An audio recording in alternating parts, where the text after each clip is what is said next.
성경 일독을 시작하신 분들은 요즘 레위기서를 읽고 있죠. 레위기서를 사람들이 어려워하는 이유가 몇 가지가 있습니다. 하나는 너무 복잡합니다. 그리고 용어가 좀 어렵습니다. 그리고 우리의 삶에 관련성이 없어 보입니다. 그래서 레위기서를 읽다 보면 우리 안에 선입견이 생깁니다. 성경은 어렵다. 대부분 사람들이 이 레위기를 넘지 못해서 일독에 포기하는 경우가 많은데요. 관점을 바꾸는 것이 중요합니다. 여러분, 집에 사랑하는 사위를 맞이하기 위해서 잡채를 만드는 그 장모님의 그 손길을 보세요. 그냥 색깔로 만드는 그 잡채. 상상할 수 있겠죠? 이 사랑이 담긴 것입니다. 또 딸을 시집 보내는 그 부모의 심정에서 결혼식 날 그 드레스를 가능하면 가장 멋진 드레스를 만들기 위해서 입혀주기 위해서 노력하잖아요. 그렇죠? 그래서 어떤 사람은요, 내 얘기에서 읽으면서 감격하고 눈물을 흘리는 사람도 있습니다. 여러분, 부모는요, 자녀를 잘 씻기고 싶고 잘 해입히고 싶고 잘 먹이고 싶잖아요. 결국 레위기서의 말씀은요, 깨끗한 거에 대해서, 이 먹는 문제에 대해서, 부패한 음식, 그 더군다나 중동 지방의 날씨가 막 더울 때 뭐 돼지고기 이런 거 쉽게 썼거든요. 그러니까 하나님께서 이거 먹으면 안 돼, 이거 먹어라, 이게 하나님께서 다 챙겨주시는 거예요. 옷도 막 그렇게 다 하나님께서 진짜 해입히고 싶어 하시는 것입니다. 나중에 딸이 시집가서 애를 키우다 보면 갑자기 예전에 엄마가 했던 말이 떠오르잖아요. 엄마가 이래서 얘기했구나 하면서 막 눈물을 찔끔 흘리잖아요. 여러분, 우리가 성경 읽다 보면요, 하나님의 사랑을 느끼게 됩니다. 와, 하나님 이래서 우리를 이렇게 말씀하셨구나. 여러분, 오늘 제가 그 제사장 사진을 좀 올려주실래요? 하나님께서는 이 제사장을 생각하시면서 이 제사장의 머리부터 그냥 온 모든 옷을 다 신경을 쓰셨어요. 근데 여러분, 우리가 여기서 다른 것은 다 이해가 쉽게 가겠는데 한 가지, 이 가슴에 부착한 이 판결 흉배에 대해서는 사람들이 그냥 슬쩍 지나가는 경우가 있습니다. 그래서 제가 이번에 성경을 보다가 이 판결 흉패에 대한 이 말씀에 멈춰섰어요. 하나님께서 이 판결 흉패를 우리에게 정하셨을 때 분명한 이유가 있겠다. 그래서 여러 가지 성경을 보면서 정말 하나님의 은혜를 구했어요. 물론 이 판결 흉배에 대해서는 아직도 신비에 속한 것이 맞습니다. 그렇지만 우리가 몇 가지 말씀을 추정함으로써 와, 하나님이 오늘 우리에게 주신 은혜가 있다는 확신이 들었습니다. 하나님은 애굽에서 종살이된 노예를 끄집어내서 이제 자유한 백성이 되게 하시고 이제 가나안 땅에 그들을 심으셔서 모든 열방을 하나님의 뜻으로 그렇게 세우기를 원하셨습니다. 그런데 이 백성들은 그냥 노예 생활로 쪄들었어요. 그러니까는 무엇이 옳고 그른지 몰라요. 그러니까는 아직 어린아이들은 처음부터 가르칠 때 예와 아니오부터 가르쳐야 돼요. 가치를 가르칠 때. 그러니까 애들이 엄마 이거 먹어도 돼? 안 돼. 예와 아니를 계속 반복하면서 가치를 배우게 되죠. 근데 판결 흉패가 가지고 있는 두 가지 한계가 있습니다. 하나는 뭐냐면 이거는 가장 중요한 문제를 판결할 때 이것이 쓰여지는 거였다는 것입니다. 우리의 삶에서 아주 사소한 이런 것까지를 누릴 수는 없었습니다. 또 한 가지는 이 판결 흉패가 가지고 있는 게 뭐냐면 우리가 어떤 문제를 해결하기 위해서 꼭 제사장에게 가야 하기 때문에 이것은 거리상도 그렇고 모든 시대에 이것이 해당되는 것은 아닌 것을 알 수가 있습니다.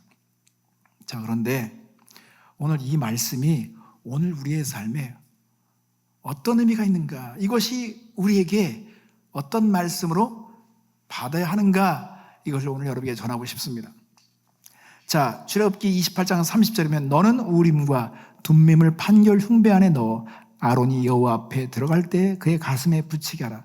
아론은 여호와 앞에서 이스라엘 자손의 흉패를 항상 그의 가슴에 붙일지니라. 성도 여러분, 우리의 신체에서 가슴은 심장이 들어있죠. 사랑이 속한 곳입니다. 하나님은 이 가슴에 이 판결 흉배를 붙이도록 하셨습니다.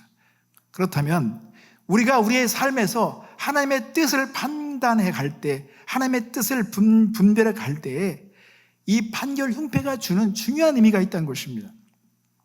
여러분, 하나님은 우리가 하나님의 뜻을 분별할 수 있도록 이 판결 흉배와 같은 중요한 말씀을 주셨습니다. 자, 예레미야서 31장 33절 말씀이면 그러나 그날 후에 내가 이스라엘 집과 맺을 언약은 이러하니 곧 내가 나의 법을 그들의 속에 두며 그들의 마음속에 기록하여 나는 그들의 하나님이 되고 그들은 내 백성이 될 것이라. 여호와의 말씀이니라.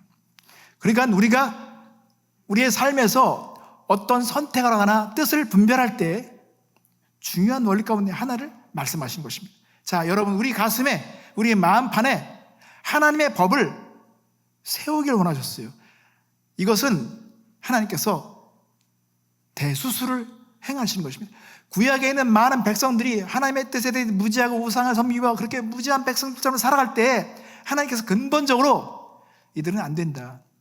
내가 계속 복종을 훈련시켰는데 안 되니까 하나님께서 대수술을 시켜서 그들의 마음판에 영원히 떠나지 않는 법을 심어놓겠다고 말씀하신 것입니다. 그렇기 때문에 여러분, 우리가 하나님의 뜻을 분별할 때 가장 중요한 것은요, 이 마음의 법이 우리 가슴에 있어야 됩니다. 그 마음의 법은 무엇일까요? 누가복음 10장 27절 말씀은 내 마음을 다하며 목숨을 다하며 힘을 다하며 뜻을 다하여 주 너의 하나님을 사랑하고 또한 내 이웃을 내 자신과 같이 사랑하라 하였나니. 이것은 되게 중요한 법을 얘기한 것입니다. 예수님께서는요, 이 세상에 많은 사람이 알고 있는 모든 율법들이 그렇게 복잡한 율법들을 다 지워버리시고 결국은 우리가 하나님을 사랑하느냐, 사람들을 사랑할 수 있느냐, 이거로 판가름 난다고 하신 것입니다. 그렇기 때문에 여러분, 우리가 하나님의 뜻에 대해서 분별할 때 먼저 우리는 우리의 마음을 한번 살펴봐야 돼요. 내가 정말 하나님을 사랑하고 있는가? 내가 하나님을 사랑하고 있는 상태 속에서 이걸 결정하고 있는가? 아니면 나의 욕망인가? 나의 개인적인 어떤 이기심인가? 여러분, 우리는 이것을 먼저 분별해야 합니다. 그래서 어거스틴이라는 사람은요, 아주 쉽게 설명했어요. 우리가 하나님의 뜻을 분별하는데 어렵다 그러면요, 먼저 우리가 하나님을 정말 사랑할 수 있다 그러면 뭐든지 결정할 수 있다는 것입니다. 뭐든지 해도 그것은 하나님의 뜻이 될 수 있다고 할 정도로 우리에게 자유로운 그런 얘기를 합니다. 여러분, 저는 이것을 충분히 이해합니다. 많은 사람들이 어떤 하나님의 뜻을 분별할 때 사실은 이미 자신의 생각이 이미 결정되어 있어요. 자신이 하고자 하는 게 이미 결정된 상태에서 물어보는 경우가 있습니다. 그럼 저는 대답하기 싫어요. 이미 결정하고 왔네. 이미 벌써 하기로 결정하고 왔네. 진짜 하나님 앞에서 제가 하나님을 사랑하는데 내가 하나님께서 뭘 원하시는지 알고 싶어요. 이렇게 묻는 것이 아니라 이미 본인이 하고 싶은 걸 갖고 왔어요. 그리고 그걸 가지고 합리화하기 위해서 그런 뜻을 찾는 사람이 있습니다. 여러분, 그래서요, 우리가 하나님의 뜻을 선택할 때에는요, 먼저 우리의 마음을 살피는 것이 중요합니다. 그리고 내가 지금 하나님을 기뻐함으로 내 심장이 뛰고 있는가? 내가 하나님을 기뻐할 수 있는가?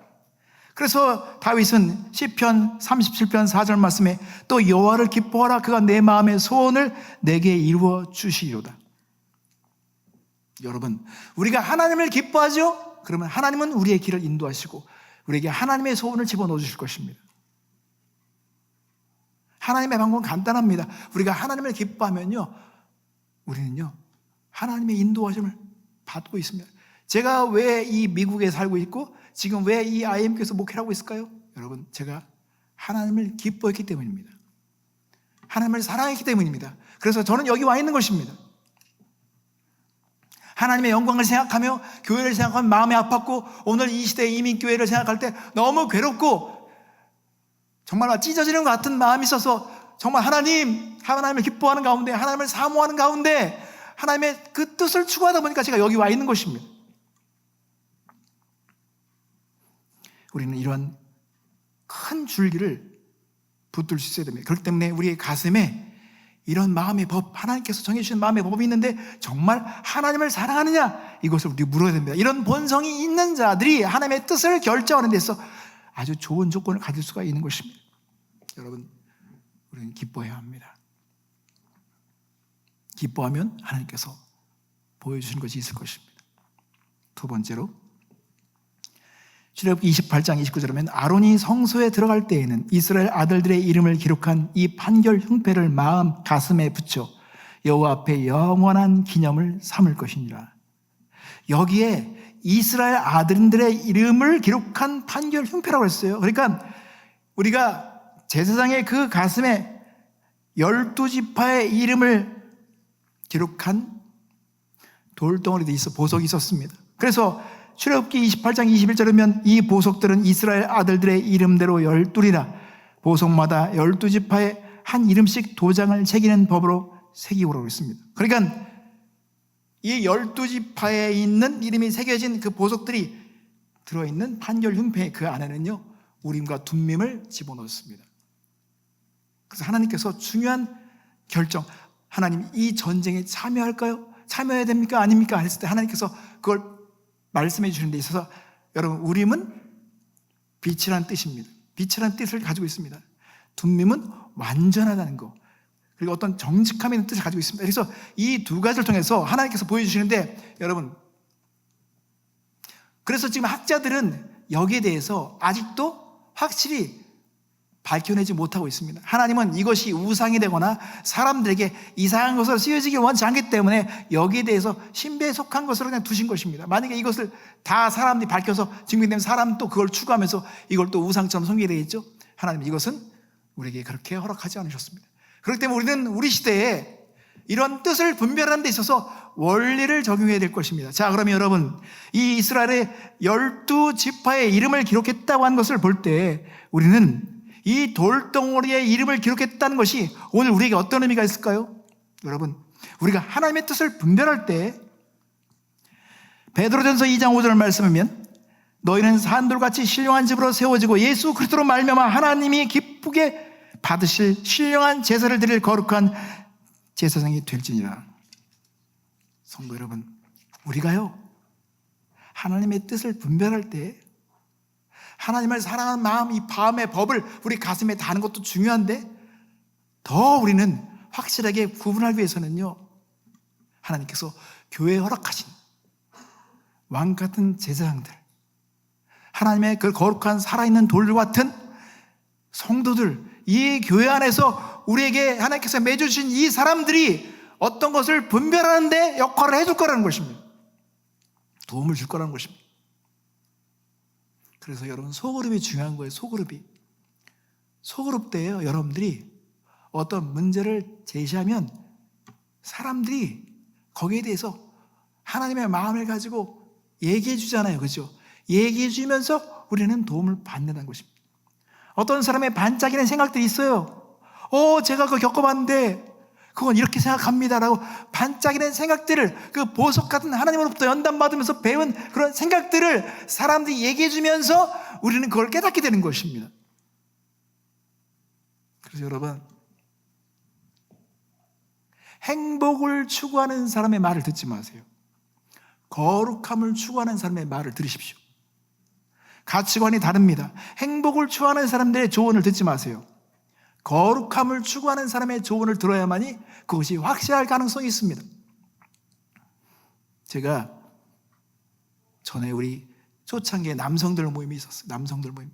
매 새벽마다 모였어요. 막 모여서 함께 그런 삶의 그런 다양한 것들을 얘기하는 그런 모임이 있었어요. 그때 15명 남성들이 모여서 정말 우리가 진지하게 했었는데, 이혼할 위기에 있는 그 상태에 있는 형제가 그런 것들 얘기했을 때 살면서 신혼부 하면서 싸우고 견디면서 배웠던 것들을 얘기해 주니까 용기를 얻어요.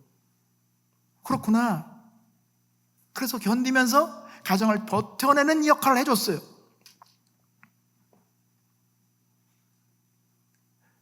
하나님이 아이디어를 가졌는데 교회에 대한 아이디어는 다 이런 것입니다.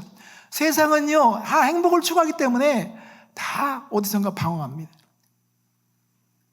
거룩함을 추구하는 사람들은요, 좀 견뎌봐. 그걸 통해서 하나님께서 뭘 배우게 하실 거야. 그걸 통해서 연단하실 거야. 그리고 그걸 통해서 하나님께서 하실 계획이 있을 거라고 그렇게 버티면서 배운 사람들이 얘기해줘야만이 우리는 저항할 수 있는 힘을 얻는데, 뭐 싸우다 안 되면 헤어지는 거지 뭐. 그래서 한 형제가 어디 교회 사역자로 갔는데 거기는 권사님들이 모여서 해준다는 얘기가, 하나님이 너를 행복하게 하려고 창조하셨기 때문에 네가 행복하지 않으면 그냥 헤어져. 이렇게 얘기해 주고 저한테 달려왔어요. 왜 우리가 이런 얘기를 듣게 되죠? 여러분, 우리는 겪은 것만 얘기할 수가 있는 것입니다. 그래서 여러분, 교회가 중요한 것입니다. 생각해 보십시오. 이번에 김기호 전사님이 갑자기 뇌치료를 딱 했을 때 교회가 확 달려들어서 함께 긴장하면서 기도하면서 애를 써줬을 때 우리는 놀라잖아요. 교회의 힘은 이런 거구나. 그런 거거든요. 근데 아무도 없어. 썰렁해. 그냥 혼자 맘 먹고 혼자 지내는 사람들은요, 불행한 것입니다. 그래서 절대 혼자 마치 섬처럼 살아가는 거 하나님께 의도하신 게 아니거든요. 여러분, 기독교는 돛 닦는 종교가 아니에요. 혼자 그냥 TV 보면서 내가 깨달으면 되겠지. 그것은요, 사단이 좋아하는 주장입니다.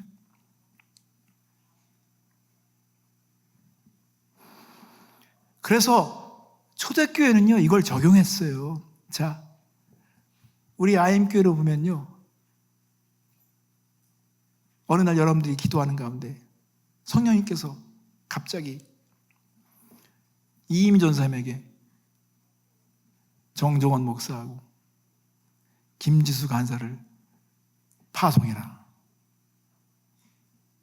그리고 전 이임희 전사님이 우리한테 그걸 얘기했을 때 여러분 그것을 듣고서는 어떻게 반응하겠습니까? 초대교회 안득교회는요, 바울과 바나바가 기둥과 같은 존재였습니다. 그런데 이 두 사람을 파송하라는 성령의 음성을 들었습니다. 자, 사도행전 13장 2, 3절 보겠습니다. 주를 섬겨 금식할 때 성령이 이르시되 내가 불러 시키는 일을 위하여 바나바와 사울을 따로 세우라 하시니 이에 금식하며 기도하고 두 사람에게 안수하여 보내니라고 했습니다.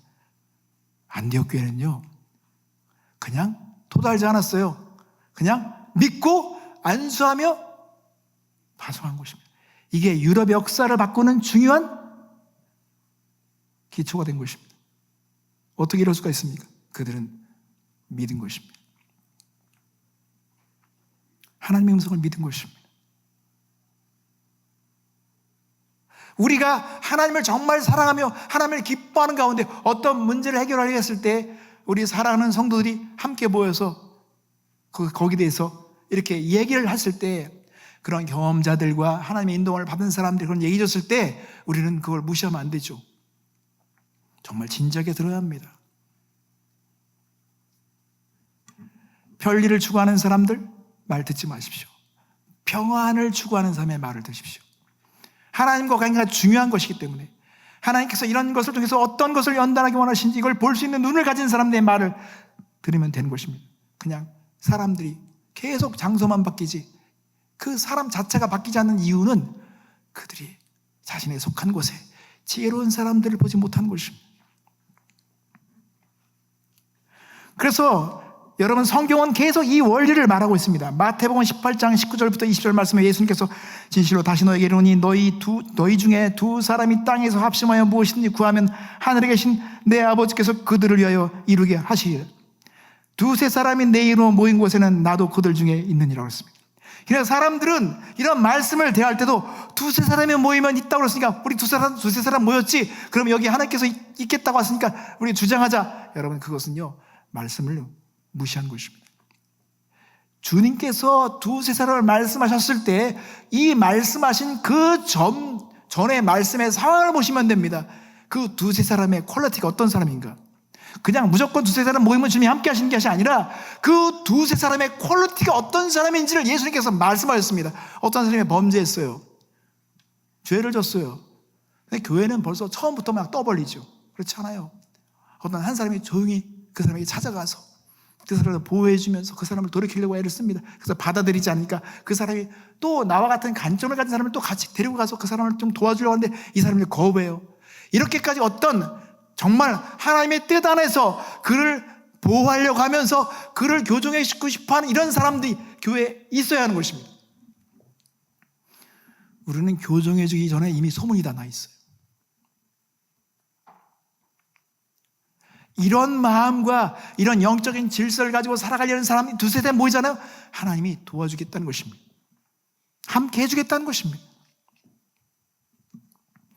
여러분, 그래서 우리는요, 모이기를 폐하면 안 됩니다. 히브리서 10장 24절 25절 말씀에 서로 돌아와 사랑과 선행을 격려하며 모이기를 폐하는 어떤 사람들의 습관과 같이 하지 말고 오직 권하여 그날의 가까움을 볼수록 더욱 그리하자. 성경은 모이기를 폐하지 말라는 것입니다. 폐하는 순간 우리는 망하는 길이라는 것입니다. 모이기를 힘써라. 우리가 정말 영적인 수준을 높이고 성숙함이 이르기를 원한다면 더더욱 모이기를 힘써야 합니다. 우리는 부대껴야 합니다. 우리는 하나님의 뜻을 아는 사람들로부터 배울 것이 있어야 하는 것입니다. 그래서 우리는 서로 반짝여줘야 돼요. 보석 같은 생각으로 막 반짝거려줘야 됩니다. 저 이번 주에 깨달았어요. 이걸 배우면서 저는 하나님의 뜻을 알았어요. 소그룹 모임이 그냥 세상 사는 얘기 하는 것이 아니라 우리는 진지하게 들어야 돼요.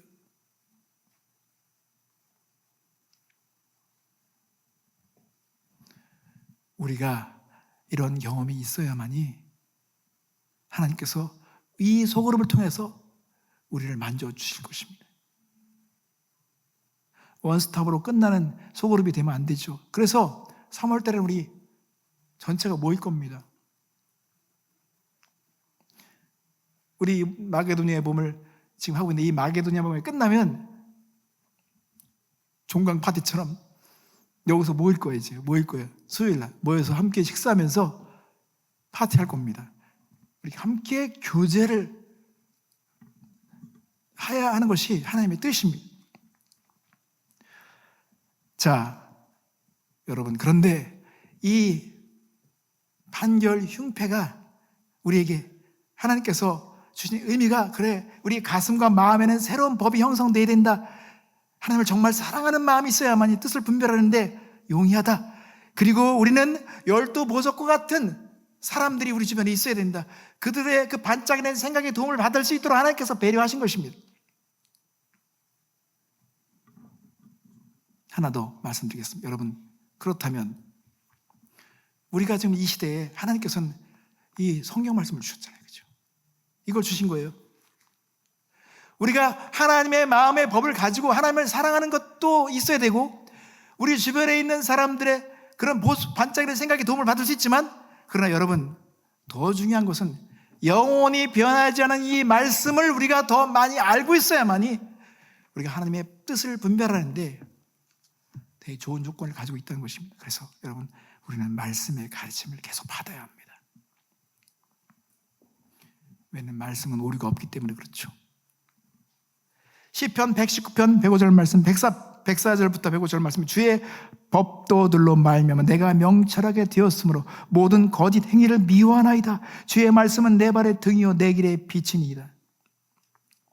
그러니까 주의 법도로 말미암아 막 명철하게 됐기 때문에 거짓 행위를 미워하게 됐다는 것입니다. 그래서 주의 말씀은 내 발의 등이요 내 길의 빛이니이다. 그래서 우리는요, 우리 가슴에 이 법이 있고 빛나는 보석과 함께 하나님의 말씀이 우리 안에 막 살아있어야 합니다. 말씀을 묵상해야 돼요.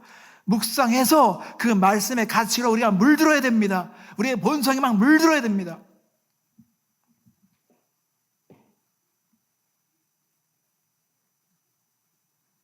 지금 어린 자녀들을 양육하고 있는 부모들은요,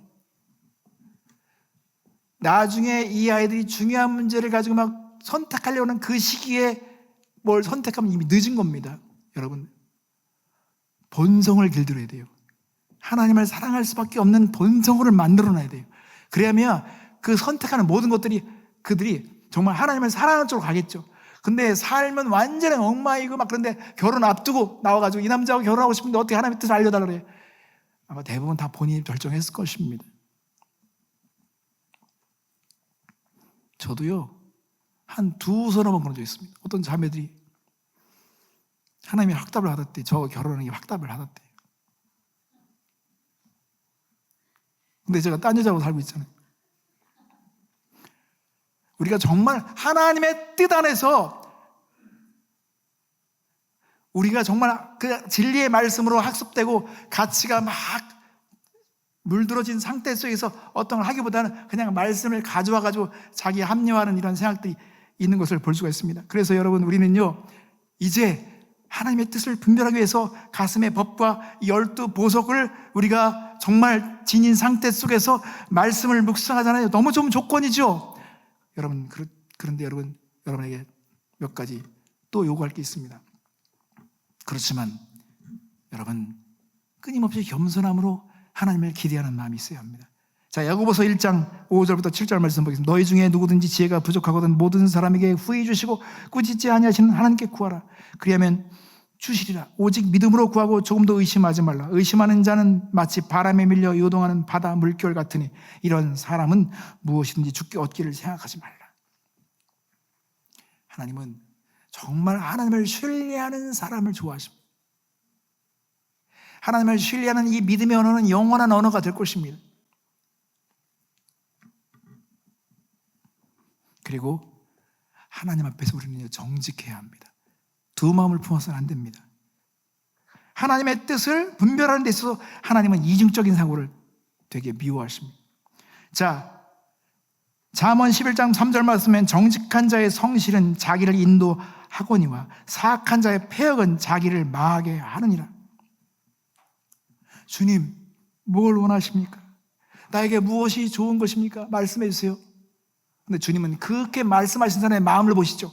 정말 내가 몰라서 묻는지, 아무것도 결정하는 상태 속에서 하나님께 묻기 원하는지, 아니면 이미 결정한 걸 가지고 묻는지, 그럼 하나님께서 정직하지 않다고 보기 때문에 하나님은 노 코멘트, 말씀하지 않으십니다. 누가요 저에게 그 사람 어때요 말했을 때요, 제가 그 사람에 대해서 할 말이 없는데요 말하잖아요. 그거 무서운 말입니다. 그거는 되게 부정적일 수가 있습니다. 긍정적이면 얘기를 막 해주죠. 그러나 내 입으로 참에 그렇게 말하기 싫으니까 말 안 하는 것입니다. 하나님이 응답이 없으시다. 여러분, 우리는 우리의 정직함을 살펴봐야 합니다. 저는 제가 지금도 늘 생각하는 건, 제가 안강기 성교사님을 제가 존경하는 건 뭐냐면요, 이분은 낭떠러지 왔어요. 낭떠러지, 여기 낭떠러지. 어떤 분의 말을 믿고 5년 동안 그걸 준비해 왔는데 이게 허사가 된 거예요. 이제 떨어지는 일밖에 없어요. 떨어지는 일밖에 없어요. 근데 한강희 성사님이 저한테, 정원아, 믿는 게 잘 뭔지 모르겠다. 믿는다는 게 참 뭔지 모르겠어 하면서 어처구니 없다는 표현을 하시는데, 저는 그 모습이 지금도 가장 아름다운 모습을 보입니다. 진짜 믿었기 때문에, 진짜 모든 걸 포기하고, 학위도 다 포기하면서 그 말 믿고, 지도자의 말을 믿고 그걸 준비해 왔는데, 여기까지 왔는데 다른 사람이 가져가 버렸어요. 이젠 떨어진 일밖에 없어요. 대부분 다 여기 오면요, 하나님의 뜻을 여기로 가는 거, 여기로 가는 거, 여기로 가는 거 이미 결정하고 얘기합니다. 이걸 이렇게 가면서 하나님의 뜻이라고 그런다고, 이렇게 여기로 가는 거 절대 하나님의 뜻으로 생각하지 않죠. 여러분, 정말 믿고 하나님의 뜻을 믿고 떨어지는 사람은 하나님께서 잡아주실 것입니다.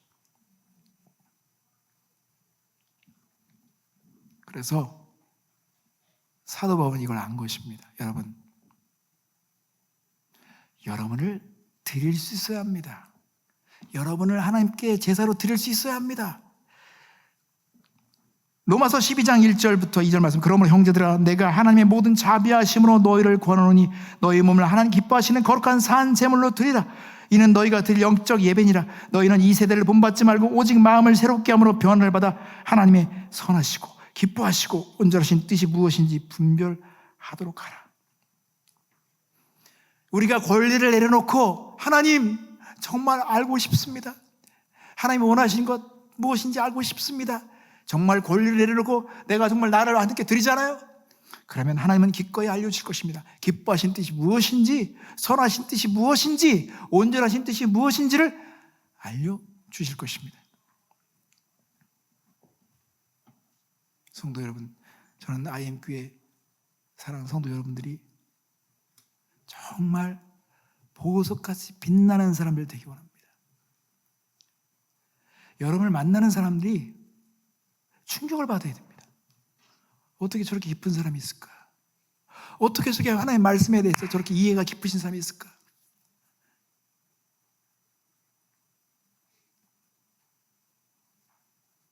유유상종이라는 말이 있습니다. 우리가 정말 계속 함께하는 사람들의 수준만큼 우리가 존재가 변화되는 것입니다. 탁구도요, 제가 쳐보니까 정말 잘 치는 사람은 계속 하잖아요. 그럼 그 패턴을 읽게 되고 하다 보면 제가 그 사람과 비슷해지는 걸 알 수 있습니다. 그러니까 우리가 소그룹 모임에서도요, 얘기하는 걸 정말 주의 깊게 들으면서 함께 그걸 정말 잘 받아들이잖아요. 그럼 나는 은연중에 그런 언어에 익숙하게 되고 그런 깨달음에 사람들로 변해가는 걸 볼 수가 있습니다.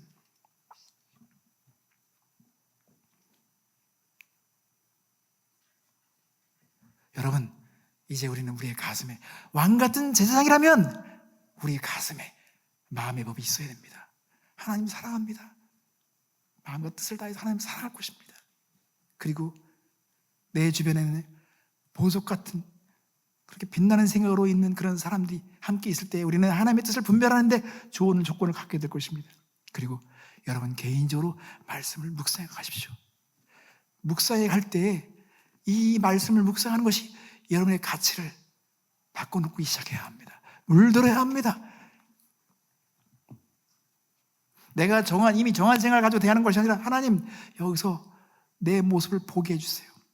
깨닫게 해주세요. 내가 누군지 보게 해주세요.